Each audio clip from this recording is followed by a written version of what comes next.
తిరుపతి నగరంలో 11వ వార్డులో కరోనా నివారణ చైతన్యంలో భాగంగా మాస్కులు ధరించాలి, దూరం పాటించాలి, శానిటైజ్ చేసుకోవాలి అంటూ అవగాహన ఊరేగింపు జరిగింది. ఈ కార్యక్రమంలో సెక్టోరియల్ ఆఫీసర్ కె నరేష్, అడ్మినిస్ట్రేటర్లు M Mamitha, G Ramesh Babu, G మేఘన, మహిళా సంరక్షణ కార్యదర్శి V Vinisha, welfare secretary M Vijayakumari మరియు వార్డు వాలంటీర్లు పాల్గొన్నారు.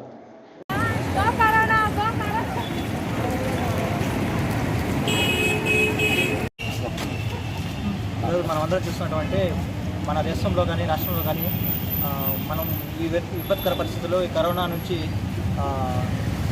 మనం ఎన్నో కరోనాను తప్పించుకోవడానికి ఈ నివారణ మార్గాలు ఎన్నో చేపడుతున్నారు. మన రాష్ట్ర ప్రభుత్వం కానీ కేంద్ర ప్రభుత్వం కానీ గవర్నర్ ముఖ్యమంత్రి వర్యులు జగన్మోహన్ రెడ్డి గారు ఎన్నో చర్యలు తీసుకోవడం జరిగింది.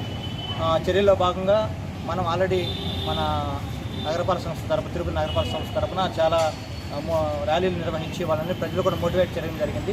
ఈరోజు మన మోడీ గారు అదేవిధంగా ముఖ్యమంత్రి జగన్మోహన్ రెడ్డి గారు ఇచ్చినటువంటి పిలుపు మేరకు మన యొక్క వార్డు సచివాలయం సిబ్బంది అదేవిధంగా వాలంటీర్లు అందరూ కలిసి ప్రజల యొక్క మోటివేట్ చేసి ఈ యొక్క మాస్క్ ధరించి సెల్ఫ్ డిఫెన్స్ యొక్క ప్రాముఖ్యతను అందరికీ తెలిపి అందరినీ మోటివేట్ చేసినటువంటి యొక్క కార్యక్రమాన్ని ఈరోజు విజయవంతంగా పూర్తి చేసుకున్నాను. చాలా ధన్యవాదాలు ముఖ్యమంత్రి గారికి అదే మోడీ గారికి చాలా ప్రత్యేకమైన ధన్యవాదాలు తెలుపుతున్నాను.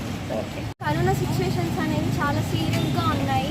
దీన్ని దృష్టిలో పెట్టుకుని మోడీ గారు కానీ మన గౌరవనీయులైన సీఎం గారు కానీ వీటి మీద అవగాహన కలిగించాలి, ప్రజలకు అవేర్నెస్ తీసుకుని రావాలి, వాళ్ళని మోటివేట్ చేయాలి. కరోనా బాధన పడకుండా అందరూ వాళ్ళు సెల్ఫ్గా కాషన్స్ తీసుకుని జాగ్రత్తగా ఉండాలని చెప్పి ఒక ర్యాలీ చేయడం జరుగుతుంది ఈరోజు. దానికి 11th వార్డ్ తరఫున మా సెక్రటరీలు వాలంటీర్లు అందరూ కలిసి సెక్టర్ ఆఫీసర్ ఆధ్వర్యంలో ఈ ర్యాలీ చేయడం జరుగుతుంది. దీన్ని విజయవంతంగా పూర్తి చేస్తున్నందుకు చాలా సంతోషంగా ఉంది.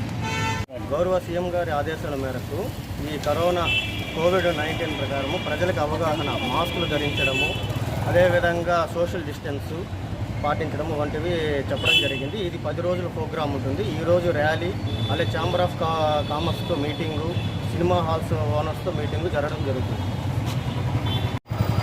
దీనికి ప్రజలు సహకరించాలని కోరుతున్నాను.